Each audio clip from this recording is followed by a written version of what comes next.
Julian adjusted the cuff of his tailored shirt, the cold edge of his watch grazing his wrist. 6:58 p.m. 2 more minutes before this so-called blind date started. Not that he cared. It wasn't even his blind date. His childhood friend, Vincent, had begged him to fill in.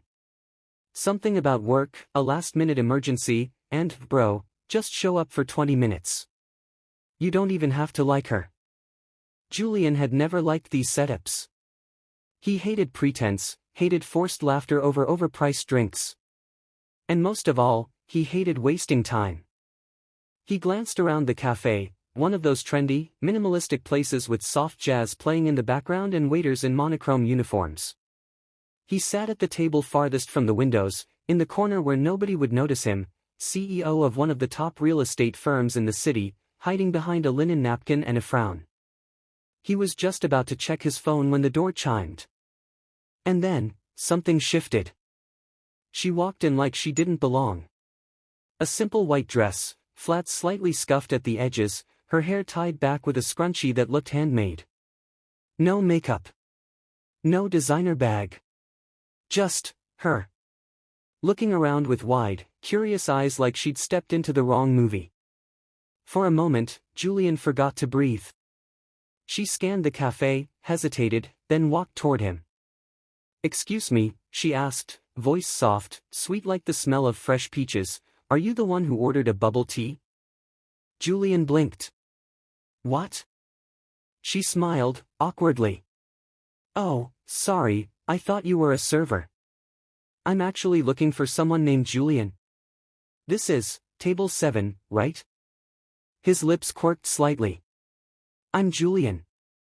Her eyes widened. "Wait. You're the Julian?" He nodded once. No flourish. No apology. She stared at him. Then burst out laughing, not mockingly, but genuinely, like life had just played her the funniest joke. "I knew this was a bad idea," she said, rubbing the back of her neck. "My roommate made me do this. She said her boyfriend's friend needed company tonight. Told me it'd be chill. So I just showed up." Julian leaned back, studying her. She had no idea who he was. And for once, that felt liberating. "So you're not the original date either?" he asked. "Nope." She popped the P like a bubble. "I'm Laylee. Student. Broke. Tired. But polite." He chuckled. It surprised even him. She tilted her head. "You don't talk much, huh?" "Depends on who's talking to me," Julian replied smoothly. "Ooh, mysterious." She raised an eyebrow, clearly unimpressed.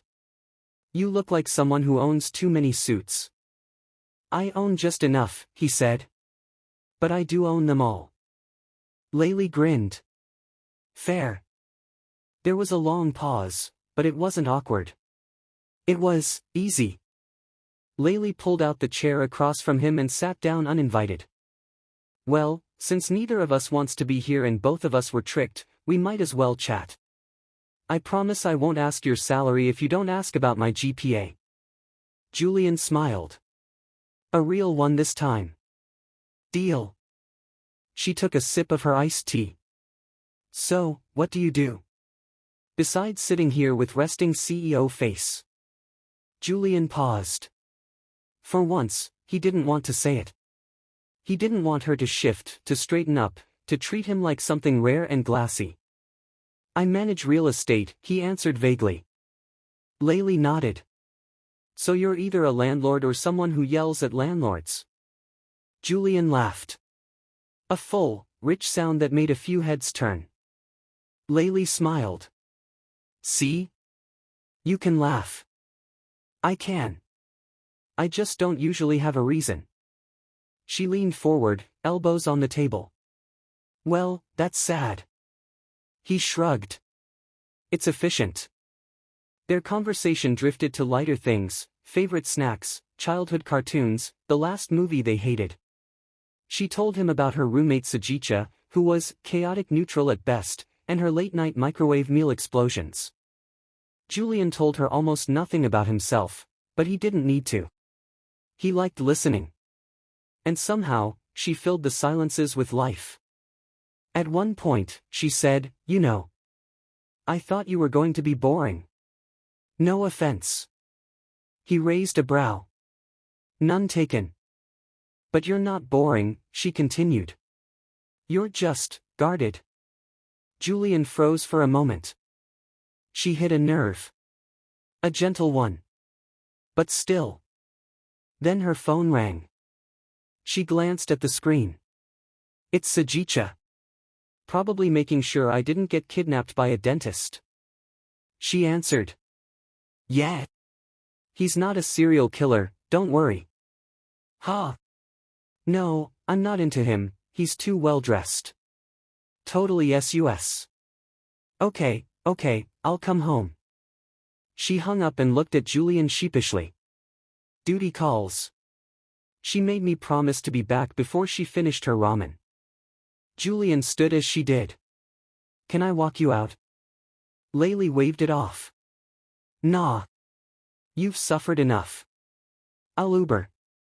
Or beg the bus driver." She turned to leave, then paused. Looked back at him. "You're not what I expected, Julian." "And what did you expect?" "A guy who would brag about his car and quote motivational podcasts." He smirked. "Disappointed?" "Relieved," she said. Then she left. Julian stood there for a while, watching the door she exited through. Her seat was still warm. Her empty glass sat on the table, condensation melting in slow drips. He sat back down. Reached into his coat pocket. Pulled out the printed profile from the dating agency. He stared at the image of the girl on the page. It wasn't her. The woman who just walked out wasn't the girl he was supposed to meet. She wasn't on the list. No name, no background. No ties. Julian looked up slowly, realization sinking in. Who was she? And why did she feel so familiar? Julian didn't sleep much that night. It wasn't insomnia, not the kind caused by deadlines or late-night meetings, but the quieter kind. The kind where your mind replays a voice, a laugh, a moment over and over like a scratched record. Layli. She hadn't said her last name. Hadn't left a number. Hadn't asked for his. And yet, she lingered, in his thoughts, in the corner of his penthouse living room where he usually felt invincible, and now, just oddly quiet. He sat with a glass of water in hand, city lights pouring through the floor-to-ceiling windows behind him. He'd lived above the skyline for years, never once wondering how the world looked from below. But Layli, she lived in that world. Took the bus. Lost slippers in dorm rooms. Argued with her roommate about instant noodles. And for some ridiculous reason, Julian wanted to be in that world, even just for a minute. He opened his phone. Nothing. No photo. No last name. No digital trail. All he had was a name, and the very real ache of something left unfinished. The next day, Julian was supposed to visit Z University. His company had sponsored an innovation grant for the Media and Communications Department, part of a new PR campaign his board pushed for. Normally, he'd send someone else. But today, he went himself. The irony wasn't lost on him. He stepped onto the campus in a crisp navy suit, sunglasses on, tie loosened just enough to look approachable. Students glanced at him like he didn't belong, because he didn't. But that was exactly what he wanted. He entered the main auditorium where the awards ceremony would take place. A few professors greeted him, all stiff with flattery. "We're honored you're here in person, Mr. Fu." He nodded. "I don't make a habit of showing up without a reason." They chuckled awkwardly. He didn't smile. The program began, a blur of speeches and applause. Julian sat in the front row, eyes scanning the crowd with quiet intensity. He barely heard the names being called until Layli Zhou. The name hit him like a slap. He straightened. From the sea of students, she emerged. Same eyes. Same presence. Same scrunchie in her hair. But this time, she didn't see him. She walked to the stage, clearly embarrassed by the attention. Her dress was plain again. Her smile shy. She accepted the scholarship envelope with both hands and bowed slightly to the faculty. Julian watched as if seeing a painting come alive. Then she turned, saw him, and froze mid-step. For a full second, neither of them moved. Then she looked away. Fast. Returned to her seat. Didn't look back. Julian exhaled slowly. So she went here. She was a student. She had no idea who he really was, until now. After the ceremony, he waited near the exit. She didn't come out. He waited longer. Still nothing. One of the coordinators passed by. Looking for someone, sir? He nodded slightly. Layli Zhou. Student. Short hair, white dress. The coordinator frowned. I believe she left through the back. Some of the scholarship students like to avoid photos. Of course she did. Julian stepped outside. The autumn air was cooler now. The sun had dipped just enough to color the campus gold. He took off his jacket and rolled up his sleeves. He spotted her sitting under a tree across the quad, legs crossed, head bent over a notebook. He walked over slowly. She looked up. You followed me, she said flatly. No, he replied. I just happened to sponsor your department. She raised an eyebrow. You're that Julian? He nodded. She stared at him, lips parting slightly. You lied. I omitted. Why? Because I didn't want to scare you off. Layli laughed, not kindly. You thought I'd run just because you're rich? No. I thought you'd stop being yourself. She looked at him for a long moment, then said quietly, I was myself. You were pretending. Julian stepped closer, hands in pockets. I didn't mean to pretend. I just didn't want it to end. She blinked. That night, I didn't even know your last name, he continued. But I couldn't stop thinking about you. She looked down at her notebook. You didn't know my name in high school either. Julian stilled. What? She looked up again, eyes steady. We went to the same high school. You never noticed me. You were the golden boy. I was invisible. He was stunned. I sat behind you in biology. You once borrowed my pencil and never gave it back. I wrote you a letter once. You never opened it. Julian tried to remember. Failed. Layli. I'm sorry. I don't want your apology, she said, voice low. I just want to know, are you showing up now because you actually care? Or because I'm finally interesting enough to notice? That silence was heavier than any he'd known. I care, he said quietly. Even if I don't deserve to. She closed the notebook, stood up. I don't need a fairy tale, Julian. I just need to know that if you're here, you're not going to disappear again. He nodded. I won't. But as she walked away, he realized, saying it was the easy part. Proving it would be another story entirely. As she disappeared down the path, Julian pulled out his phone and opened an old photo album labeled High School, Class C3. There, in the background of one group photo, he saw her. Hair shorter. Eyes the same. And something inside him twisted painfully. How could I have missed her, then? Julian couldn't stop looking at the photo. It was blurry. A class trip to some museum. Dozens of students smiling at the camera, arms slung around shoulders, holding peace signs. And there, in the far back corner, barely noticeable, Layli. She wasn't smiling. She was looking sideways, maybe at something just outside the frame. The only one who wasn't facing the camera. The only one he saw now. He stared at that photo for almost an hour, still sitting in the back seat of his chauffeured car, parked 2 blocks away from the university. Drive? The driver asked gently through the intercom. Julian didn't answer. Instead, he opened his calendar. Meetings, board reviews, a client brunch. He cancelled all of them. Take me to the North District, he said. The driver hesitated. Sir. Z University dorms. The North Gate. I'll text the exact address. The man nodded, started the engine. Julian leaned his head back against the seat. Somewhere between the boy in that school photo and the man in this suit, something important had gone missing. He hadn't realized it until Laylee walked into that coffee shop like she'd stepped into the wrong scene, and accidentally rewrote the entire story.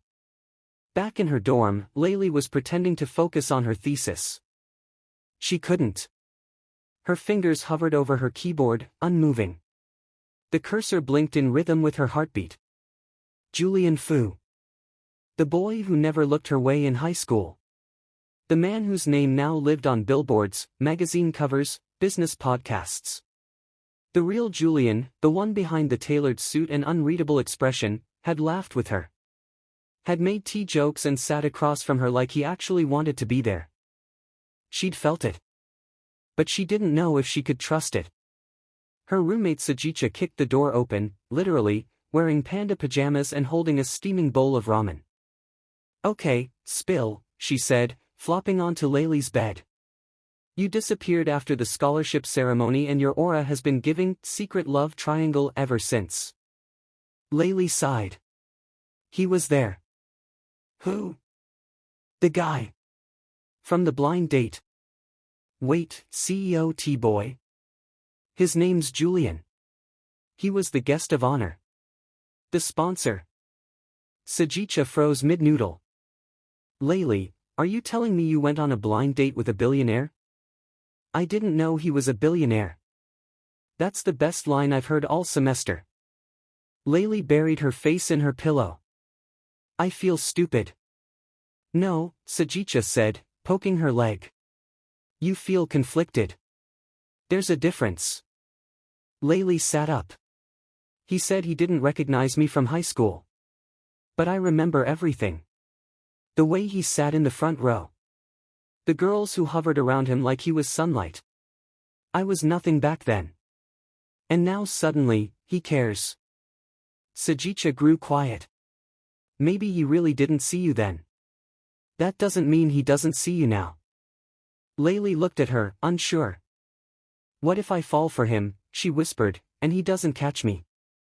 Sajicha smiled gently. Then fall with style. And a helmet. 2 nights later, it rained. Julian stood across the street from Laylee's dorm building, leaning against a lamp-post like he'd been written into a movie scene and hadn't been told the plot yet. His umbrella stayed closed in his hand. He wasn't dressed like a CEO tonight, just a hoodie and jeans, baseball cap pulled low. He watched students filter in and out of the building, laughing under umbrellas, soaked from surprise showers. He waited. At 9:12 p.m., she appeared. No umbrella. Just a hoodie over her head, backpack slung over one shoulder. She looked up at the clouds, scowled, and kept walking. Julian followed from across the street, matching her pace. She walked into a small bakery. He waited 10 seconds, then entered too. She was standing near the counter, reading the menu like she didn't come here twice a week. Julian cleared his throat. She turned. Didn't flinch. You're following me, she said again, same tone as before. I'm strategically appearing. She raised an eyebrow. Julian gestured toward the chalkboard menu. You like strawberry custard bread? Laylee blinked. Stalker and observant. Impressive. Julian stepped closer. I thought you deserved a proper conversation. Not one hiding behind scholarship envelopes and tree shadows. She didn't move. So he asked quietly, can I walk you home after this?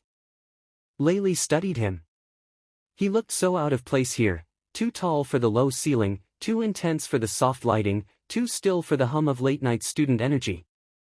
But there was something different in his eyes. Less calculation. More searching. Fine, she said, finally.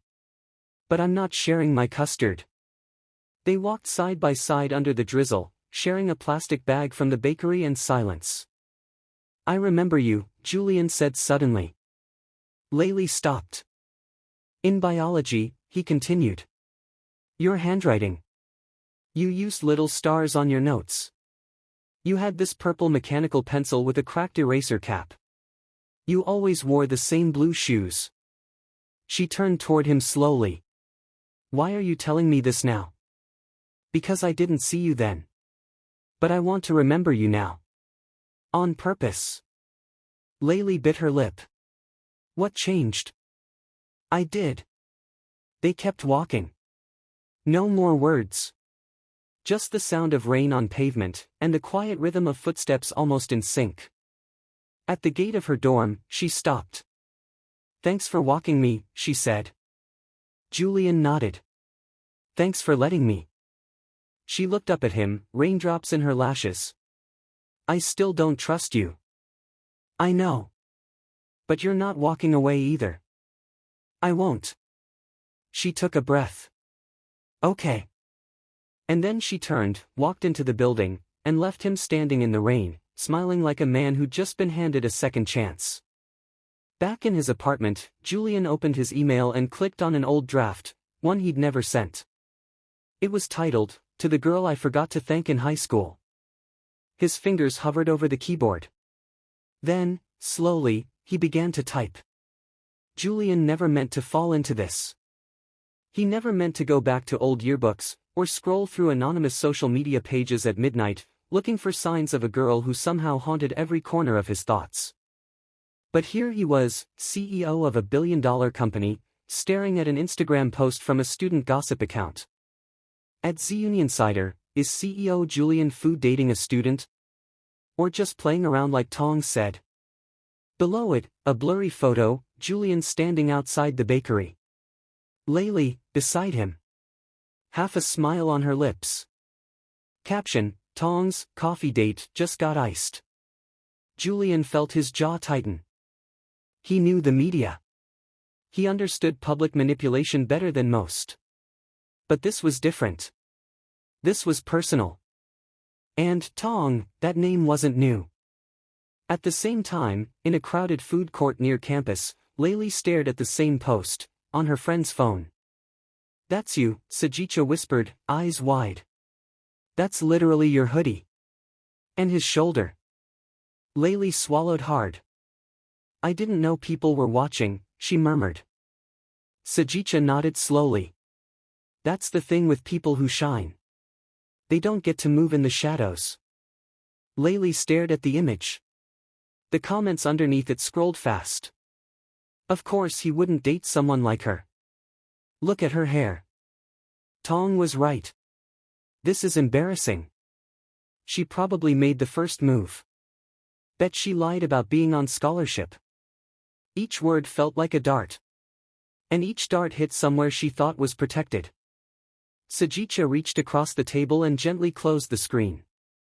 Do not believe them, she said firmly. They don't know you. They don't know what he said.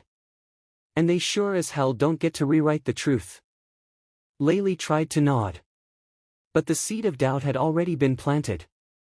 That afternoon, Julian stood on the rooftop terrace of his company building, the city sprawling below like a puzzle he no longer wanted to solve. His assistant, Malcolm, approached cautiously. There's a PR memo, he said. We can shut the student gossip account down. We have legal grounds. Defamation, unverified source. No, Julian interrupted. Malcolm blinked. Sir? Julian turned toward the horizon, eyes cold but steady. If I shut them down, I become the man they're painting me to be, untouchable. Arrogant. A suit with no soul. Malcolm hesitated. And if you don't? I let Layli fight a war she didn't start. He picked up his phone and tapped open a contact labeled, Tong Yu, archived. He hesitated. Then dialed. Tong Yu answered after 2 rings. Well, Look who finally called. Took me a while to realize what game you were playing, Julian said, voice even. She laughed. It's not a game if everyone already assumes I'm the leading lady. You're not. The smile on her end faltered. Julian continued. Whatever you're doing, whatever lie you're feeding people, it ends now. Or what? She asked, voice sharp. You'll ruin me? No, he said quietly. I'll do something worse. I'll ignore you. Forever. Silence. Then, you used to be fun, Julian. And you used to be decent. He ended the call. That evening, Layli sat at the edge of her dorm bed, holding a mug of warm milk like it might save her. She hadn't spoken to Julian all day. Hadn't replied to his messages. Hadn't opened the one that simply said, I didn't ask for this. But I'll fight for it if you let me. She knew he meant it. But part of her still wondered, was she enough for someone like him? The knock on her door startled her. It was Sajicha. Come with me, she said. Now. Where? Someplace where no one's taking pictures. Where no one cares about rumors. Where you can just feel. They ended up on the rooftop of an old parking structure 3 blocks from campus. From there, the city felt smaller. Less sharp. Julian was already there. Layli paused when she saw him. You two planned this? She asked. Sajicha raised her hands. Don't shoot the messenger. I just unlock doors. She left them alone. Julian stepped forward, nervous in a way he never was in boardrooms. I didn't know they'd say those things, he said. I didn't even know people noticed us. Layli looked at him. You've been noticed your whole life. He nodded. That's why I stopped noticing back. That surprised her. I didn't see you in high school, he admitted. That's my fault. But now I can't not see you. She looked down. Julian stepped closer. I don't want you to disappear again, Layli. She bit her lip. Even if the world thinks I don't belong next to you. I don't care what they think, he said softly. I only care about how I feel when I'm next to you. She looked up, met his eyes. I feel seen, she whispered. And it scares me. Julian reached out, gently took her hand. I'm scared too, he said. But maybe it's okay to be scared, as long as we're scared together. They sat on the rooftop for hours, saying little.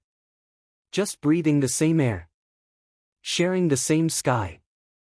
Below, the world spun its gossip. But up here, it couldn't reach them. For a moment, it was just a boy and a girl. No suits. No headlines. No history. Just now. Just them. As they walked down the stairs together, hand in hand, neither of them noticed the student hiding behind the exit door, phone recording, eyes gleaming. The next post was already being edited. And the next storm was about to begin. Julian couldn't sleep. Again. But this time, it wasn't because of confusion or guilt. It was anticipation. He had found it. The letter. It had been buried in a high school notebook, one he hadn't opened in years, shoved into a box during his move to the city. He only noticed it last night after digging through storage, desperate to prove he hadn't ignored her back then. It was handwritten. Purple ink. Slightly smudged. The paper thin, folded twice. And across the top, in soft cursive. For Julian. If you ever notice me. He read it under the lamplight, breath catching at the gentleness in her words, how she talked about his kindness in class, how she hoped he was okay during midterms, how she wished he'd look at her, not just past her. She never blamed him. She never asked for anything. It was the most beautiful, aching thing he had ever read. And he had never seen it until now. The next afternoon, he stood outside her class building, holding the letter. When Layli stepped out of the doors with a book hugged to her chest, the last thing she expected was to see Julian waiting, jacket open, eyes intense, like he hadn't moved since the earth began turning. She blinked. "You okay?" "I found something," he said quietly. She hesitated. "Julian, if this is about the gossip again."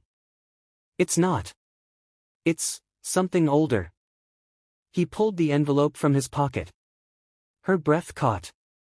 Her heart recognized it before her eyes did.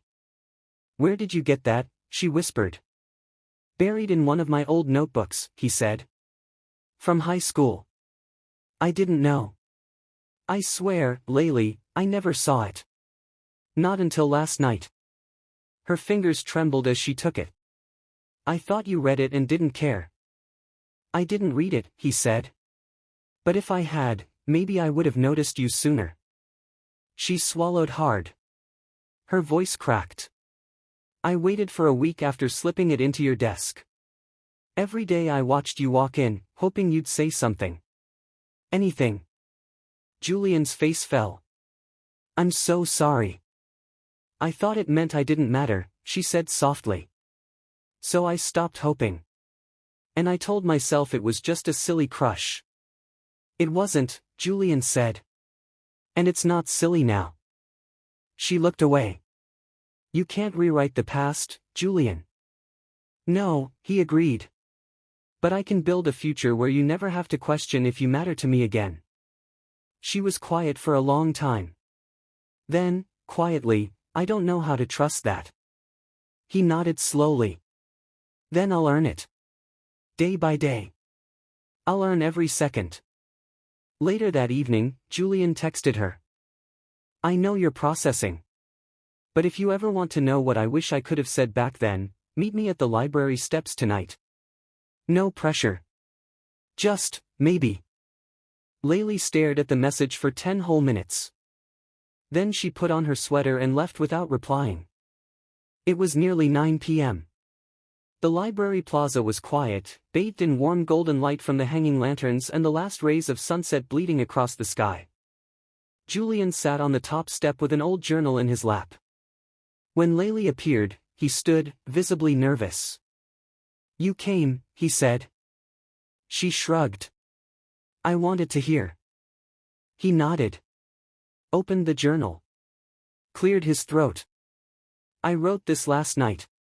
It's what I would have said if I'd gotten your letter back then." She sat beside him, eyes locked on his. Julian began reading. "Dear Laylee. You don't know this, but I used to notice how you always fixed your pencil case before class started. How your shoes were always clean, even in the rain. How you looked at the world like it was still good, even when everyone else was pretending they didn't care. If I had read your letter back then, I would have said thank you. Not just for the words, but for seeing me when I didn't deserve to be seen. And I would have said, yes. I do notice you now. And I won't stop." Laylee wiped her cheek quietly. Julian closed the journal. Neither spoke. Because in that silence, something heavy lifted between them. The past no longer felt like a weight, it felt like a bridge. "I know this doesn't change everything," he said softly. "But I hope it's a start." She nodded slowly. "It is." Then, after a moment, "Julian." "Yeah." "If you had gotten my letter back then, do you think we would have worked?" He thought about it. "No," he admitted. "I wasn't ready to be the kind of guy you deserved." She smiled sadly. "And now?" "I'm still not perfect," he said. "But I'm trying to be." And this time, when she looked at him, she didn't look away. She reached out. And took his hand. Hours later, Julian was back in his apartment, the city below glowing like a promise. He sat by the window, looking at her number saved in his phone now. A contact he wouldn't lose. He smiled. Then the screen lit up with a message. From, unknown. "If you think you've won her, think again. Not everyone wants a poor girl playing rich man's muse. You'll lose everything before this is over." He stared at it. Then slowly typed back. "Try me. Across the city, Tongyu watched the read receipt pop up. She smiled coldly and whispered, "Game on." It started small. An email that mysteriously vanished from Layli's inbox.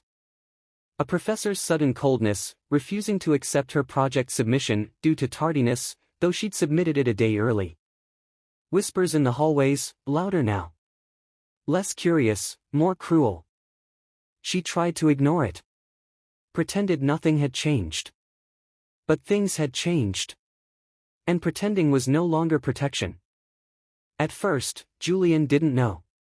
He'd been busy finalizing the launch of a new residential complex, another glass and marble masterpiece that investors loved and he no longer cared about. He only noticed something was wrong when she stopped replying for 2 days. Then 3. When Layli finally agreed to meet, she looked tired.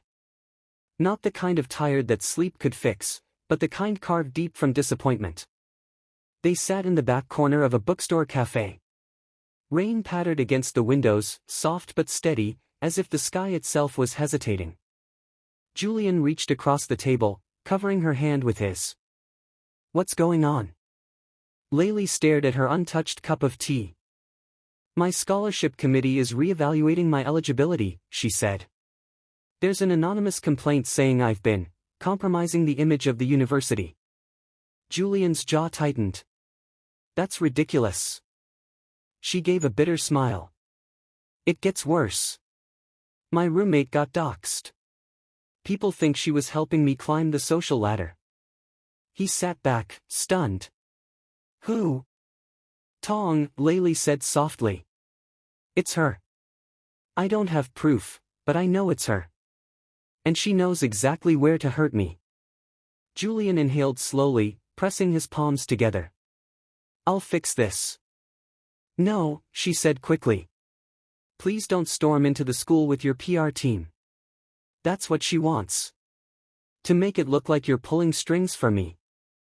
He looked at her, really looked, and saw what it had cost her to come here at all. "This isn't fair," he whispered. "Nothing about loving someone like you is fair," she replied. That hit deeper than he expected. "You think I'm the problem?" he asked. She shook her head.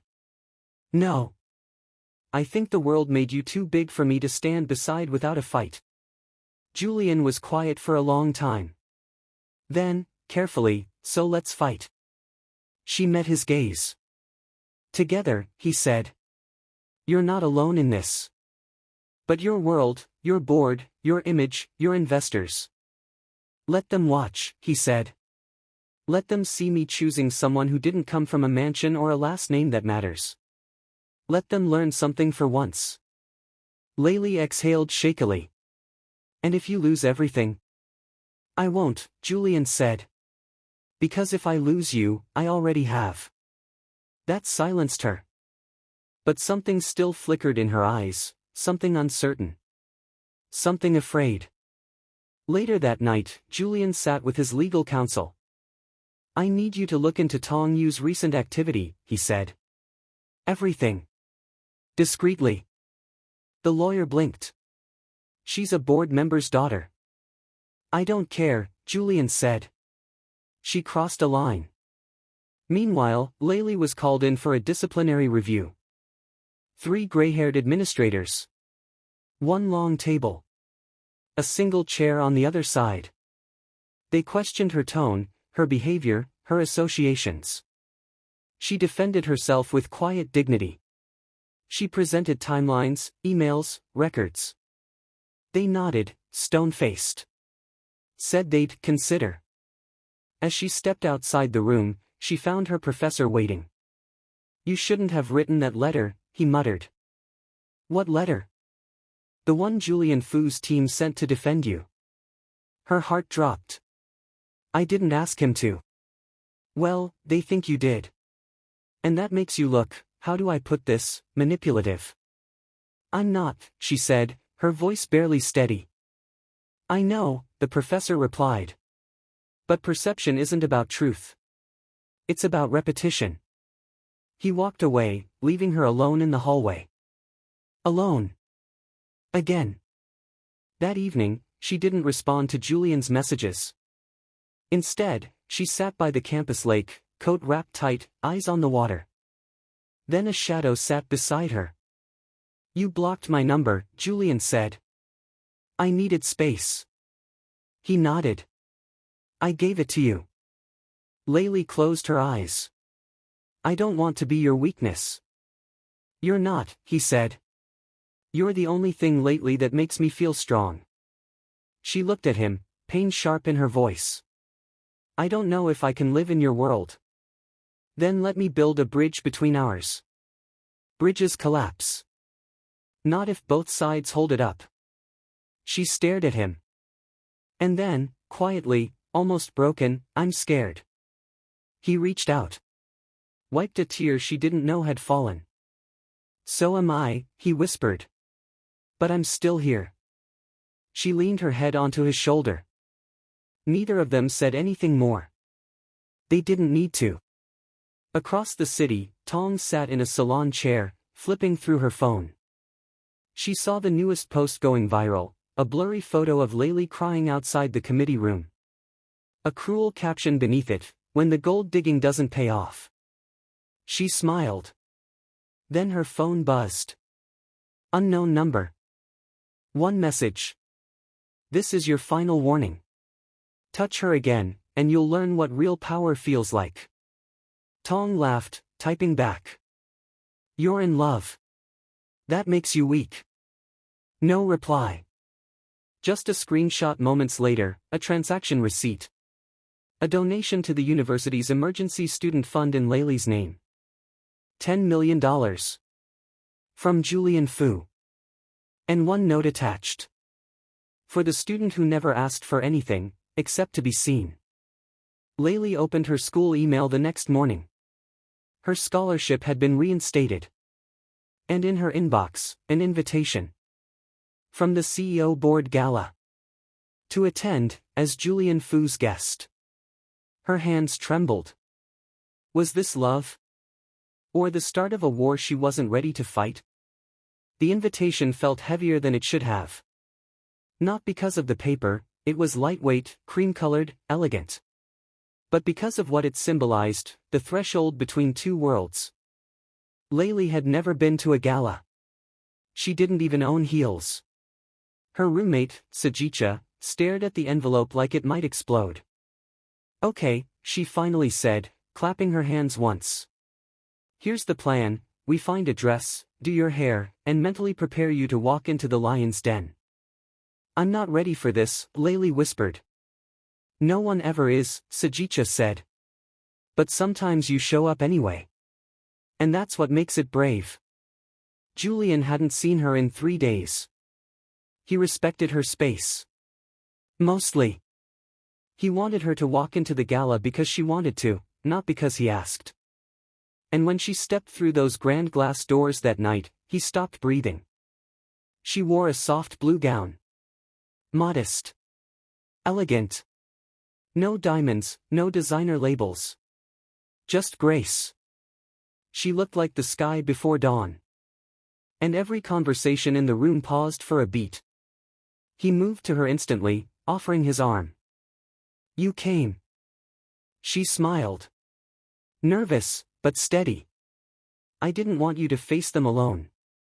Julian leaned in, voice low. "You'll never face anything alone again."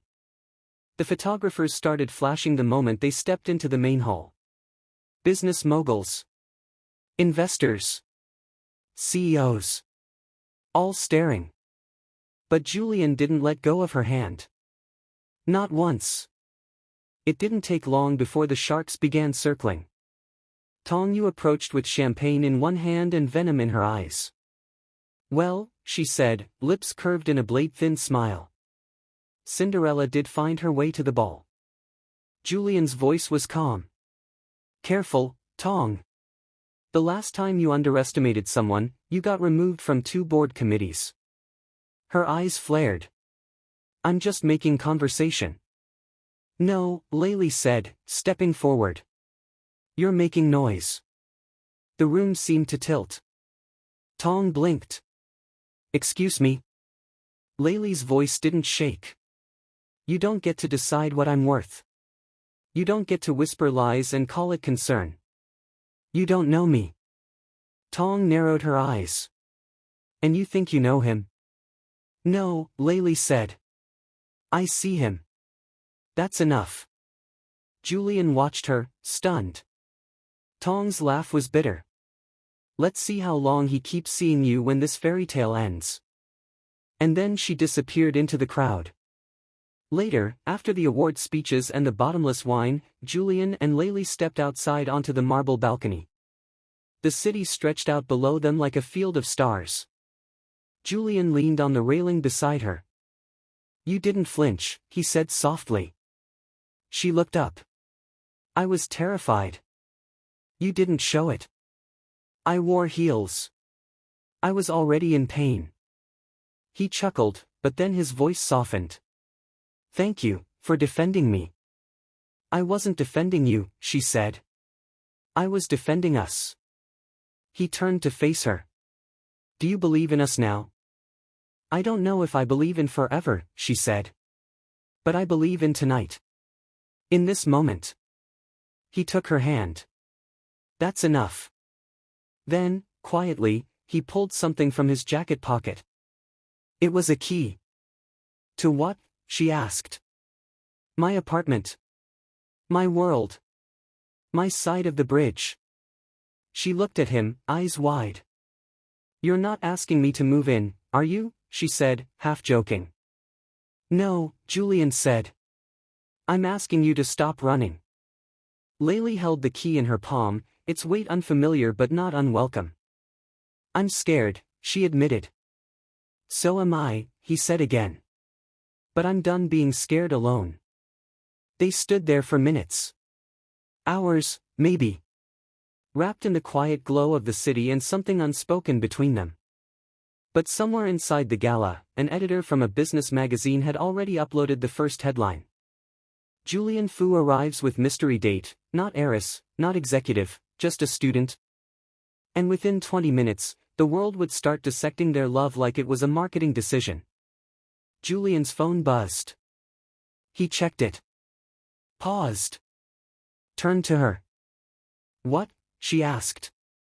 My board just called an emergency vote, he said. Tomorrow morning. About what? About me. And you. Layli's heart sank. You could lose everything. Julian looked her in the eyes. Then I'll start over. With you. The next morning, the boardroom lights were cold and unforgiving. 12 executives sat in silence as Julian walked in, alone. They didn't even offer coffee. Only a single question. Is she worth the empire?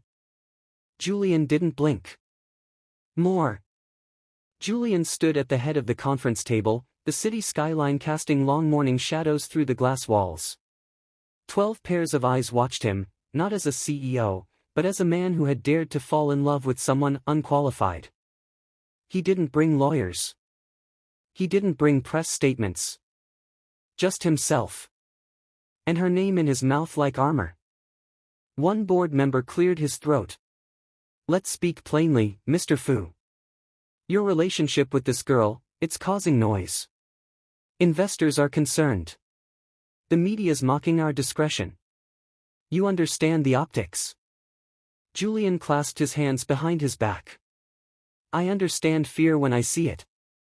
Excuse me?